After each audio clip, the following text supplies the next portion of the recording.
I'm not really that good with this kind of advanced 3D, 4D graphics. I've just done like flash animations and stuff like that. Oh, cool.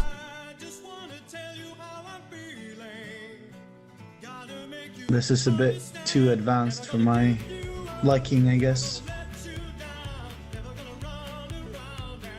Understand. Yeah, this is, I mean, this takes patience, man. This will get under your skin. I'm just kind of going frame by frame. It's going really slow, but in the real animation, it's going to go fast. When he hits, it's going to be like, poof. And so it's kind of interesting, but also a little bit depressing, I guess, to think about it, because I'll put in a lot of work, like a whole night's worth of work, if you think about it. I am a little bit distracted too, of course, but I'll put in a whole night's work on the consecration, and it'll only be 1 second, 2 seconds of the animation. It'll be like 1 second, one epic second of a splash, and it brings the animation to life. But that 1 second can really be powerful. It can really leave a lasting impression when you watch the animation. And so, yeah, that's the thing about intros. They gotta be fast, they gotta go... Oh yeah, go ahead. When I entered your stream, there was a mushroom on the on the animation. And Yeah. we're still working on that. And now we're back to the consecration, and it's actually a consecration. So it has gotten quite a long... What can I say? It's gotten a lot better. But it's sick that it could take so much time just to make that little animation for Yeah. 1 to 2 seconds of enjoyment when you actually watch the movie. Right. Or And in this case, the intro. I'm sure that there's animators out there, the pros, you know, the guys graduating from Full Sail. I don't know. They could probably do it in way less time than me. It takes me longer because, I mean, I just do this just for fun, and I do it on the stream. But no, you're right. Like, there's been a lot that I've actually accomplished in the night, so I'm happy. Like, when I stop streaming tonight and I stop editing, I'm gonna be happy with the progress that was made, because I know in my mind, I know what's supposed to happen next. And I didn't know if this was gonna work or not, but now after doing it, I think it's gonna work. And I didn't give up on it. At first I was like, oh fuck, you know, at first it was like this. Blew up the whole fucking Orgrimmar in a mushroom cloud. I'll link it, if you guys just joined the stream, I'll link it for you guys again. This is what the consecration looked like when I first made it. I was like, hey, where's the I was like, where is it? I couldn't find it. And then I zoomed out, and this is what I saw. So you guys can download this. It actually is the size of a desktop background. The mushroom, the big fire. But the other ones that are just normal backgrounds, those are actually 4K version ones, and they're actually pretty nice. If you want it, you're welcome to them. They're for free. And if you like them, then shit, let me know. If not, then just pass on them. It's all good. But I use this as my background because it's dark, and I feel like it's comfortable on my eyes. You guys might feel the same way. Yeah, I do the same thing. I have a really, really dark background, only with some gray colors, and it's basically all black. Yeah. Because for gamers... When you sit like me, I sit 16 to 18 hours in front of my 3 screens every single day. Yeah. And my eyes would fucking die if I had bright colors. I even use gunnets Exactly. to make it Oh, wow. easier on my eyes. I think of it like that too, like just being a gamer, like, you know, I sit in front of my computer. You guys probably too. I know for sure a lot of you guys sit in front of your computer for many hours. And maybe you don't notice it, but computer screens, they can get very bright. And I was joking around, they're like 10 times the brightness of the sun. You know, when you go to buy your monitor, it's like, hey, buy this monitor. It is like the brightest monitor of all monitors ever. It's like 20 times brighter than the sun. That's fucking supernova for your eyes. It's gonna blow your eyes out of your face. And then that's why that's their selling point. Well, I don't give a fuck about that. Like, my eyes get tired after 24 hours of staring at my screen, so I want like a dark, chill background. So that's how I make my background images. It depends. How many hertz is your monitor? This one, I think it's like 75 or something. I don't have the 120 hertz on this one. It's like Yeah, 'cause 60, 75. There's a huge difference because I've got two different 60 hertz ones and I've got 144 one. If you pull something bright up on the 144 hertz, your eyes will hurt. Oh. Yeah, I don't want to get gunners. Maybe I would like them, but honestly, like, I just turn down my monitor a little bit before I spend money on gunners. I think gunners are cool. I would stream with them, but no, I don't give a fuck. I didn't model this whole thing myself. I extracted these models from Machinima Studio. I do custom model a little bit the character when I have to rig it. I have to change some things. I custom modeled the camel toe on Chinglish's character, but that's all I do. Like, I don't want to remodel all of these. The only adjustments I make to the model is I'll smooth them out.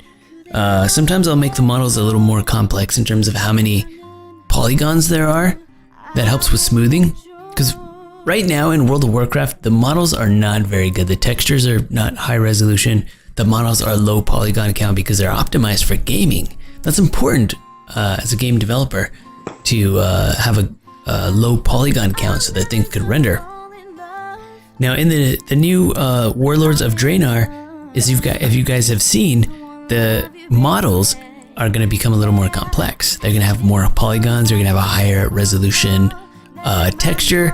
And I don't think we know yet everything that's going to be upgraded, but we at least know that some of the character models are going to be upgraded, which is great. When you guys see all of those updates on Warlords about the models, that's what they're talking about, the polygon counts.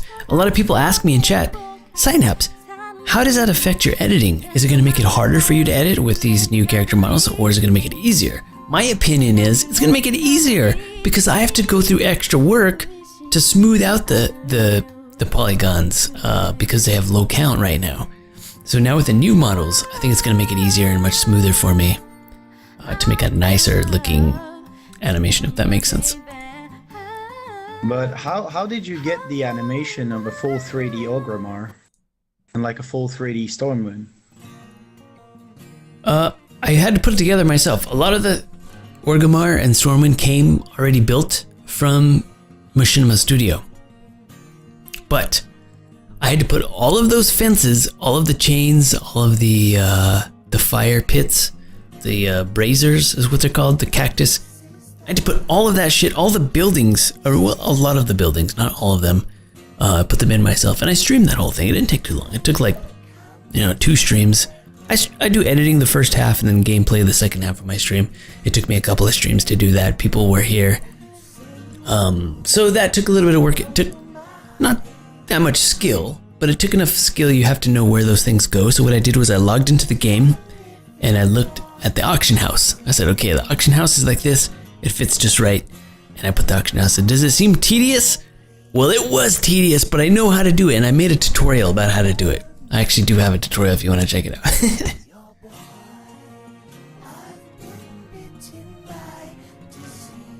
Brazers. Not Brazers, the porn site.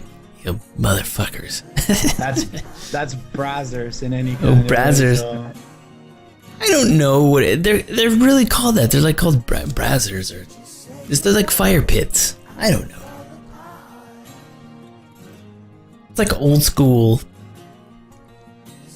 like fucking Viking names or something. I don't know.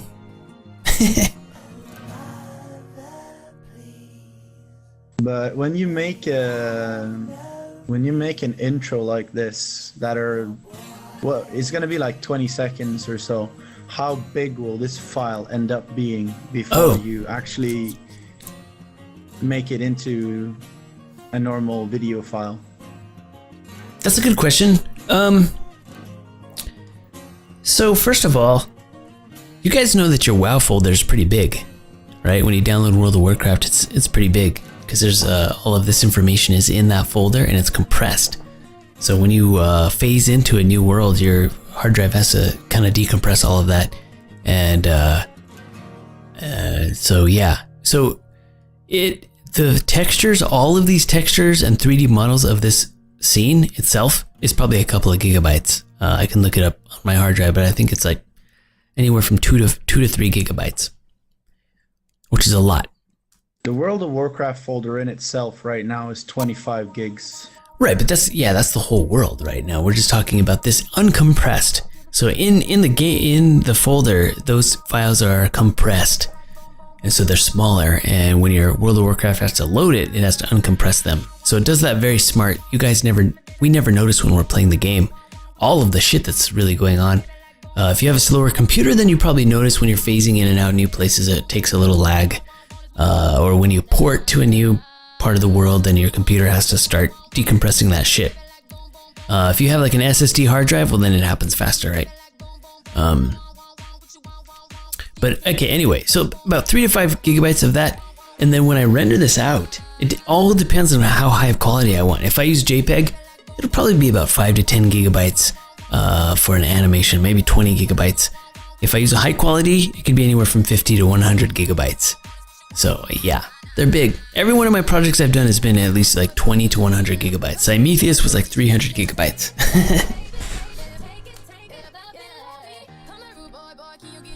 Yeah, that's a lot of disk space for videos in general.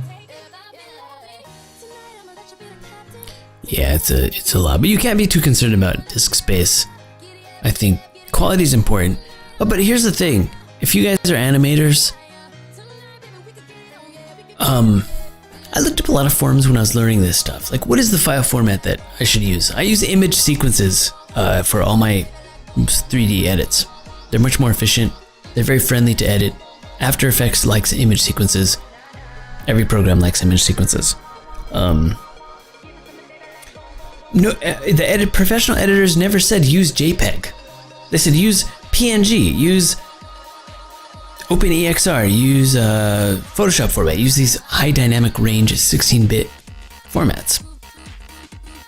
That is not true for World of Warcraft. World of Warcraft is so 8-bit that I've used every 16-bit high dynamic range. I've used 32-bit high dynamic range OpenEXR, lossless format. All that shit does is take up space on my hard drive. It doesn't improve the quality very much, with the exception of very particular scenes, like with some complex global illumination or ambient occlusion. Say like this fire, for example. If I pixel peep just means zoom into the pixels.